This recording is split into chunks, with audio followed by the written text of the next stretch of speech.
Assalamualaikum warahmatullahi wabarakatuh. Salam sejahtera untuk kita sekalian. Om Swastiastu, Namo Buddhayana, salam kebajikan.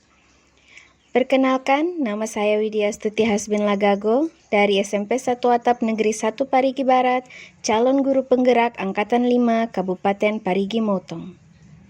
Saya akan memberikan kesimpulan dan refleksi modul 1.1 mengenai filosofi pendidikan Bapak Ki Hajar Dewantara.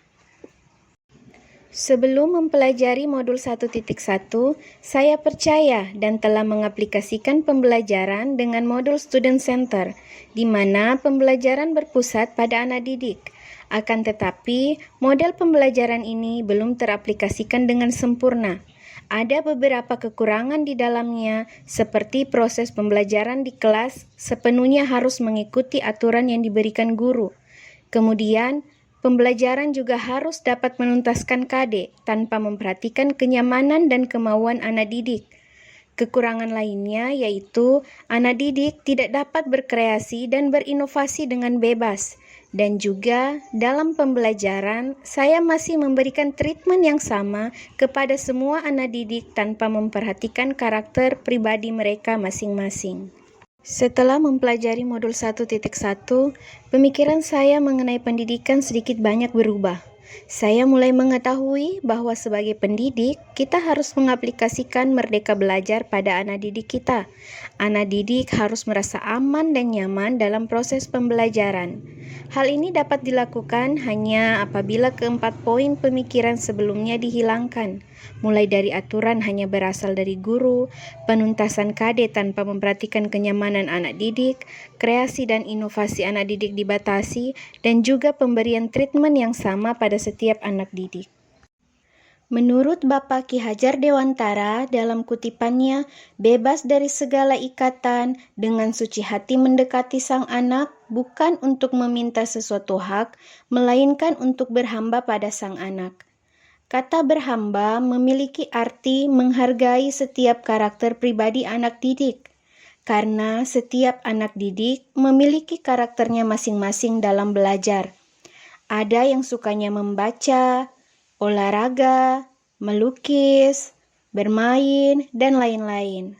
Dari semua karakter tersebut, pendidik hanya dapat menuntun mereka untuk mengembangkan minat dan bakatnya, agar dapat mencapai keselamatan dan kebahagiaan dalam kehidupan mereka. Salah satu teori yang dikemukakan Bapak Ki Hajar Dewantara yaitu teori konvergen. Teori ini mengatakan bahwa anak yang dilahirkan diumpamakan sehelai kertas yang sudah ditulisi penuh, tetapi semua tulisan-tulisan itu suram. Kalimat ini berarti setiap anak telah memiliki kodratnya masing-masing sejak mereka lahir, atau biasa disebut kodrat dasar. Kodrat dasar itu sendiri terbagi menjadi dua, yaitu kodrat positif dan kodrat negatif. Tugas kita sebagai pendidik adalah berusaha menuntun mereka agar dapat menebalkan kodrat positif tersebut dan berusaha untuk tetap menyamarkan kodrat negatifnya. Dari pemikiran Ki Hajar Dewantara, ada beberapa hal yang dapat saya terapkan agar pembelajaran menjadi lebih baik.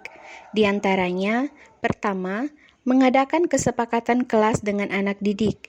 Ini dilakukan agar anak didik dapat berpartisipasi langsung dalam menentukan suasana belajar yang mereka inginkan. Kedua, berusaha menerapkan pemikiran KHD menghamba pada anak dengan cara menuntun mereka dengan tetap memperhatikan karakter pribadi mereka masing-masing. Selain itu, mendengarkan pendapat anak didik dalam proses pembelajaran dengan melakukan diskusi juga dapat dilakukan agar mereka merasa dihargai. Selain itu, konteks sosial budaya daerah juga perlu diterapkan dalam pembelajaran. Salah satu budaya yang ada di Kabupaten Parigi Motong ini yaitu budaya Nasi Romo Ripo Susah. Nasi Romo Ripo Susah berasal dari bahasa suku Kaili yang merupakan suku asli Kabupaten Parigi Motong, yang artinya berkumpul bersama di acara atau hajatan.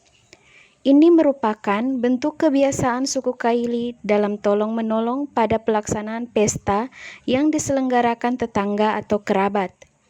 Budaya ini cerminan dari salah satu nilai karakter yang disampaikan KHD, yaitu gotong royong.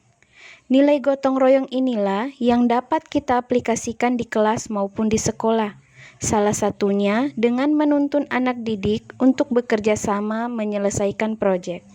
Dan pada akhirnya, seorang pendidik harus dapat mengaplikasikan semboyan Bapak Pendidikan Nasional kita, yaitu ing ngarso sung tulodo ing madyo mangun karso tuturi handayani, yang memiliki arti seorang pendidik harus mampu memberikan suri tauladan bagi anak didiknya, mampu membangkitkan semangat anak didiknya, serta mampu memberikan dorongan moral dan semangat kerja dari belakang, hingga dapat menghasilkan generasi-generasi penerus bangsa yang berbudi pekerti dan terampil.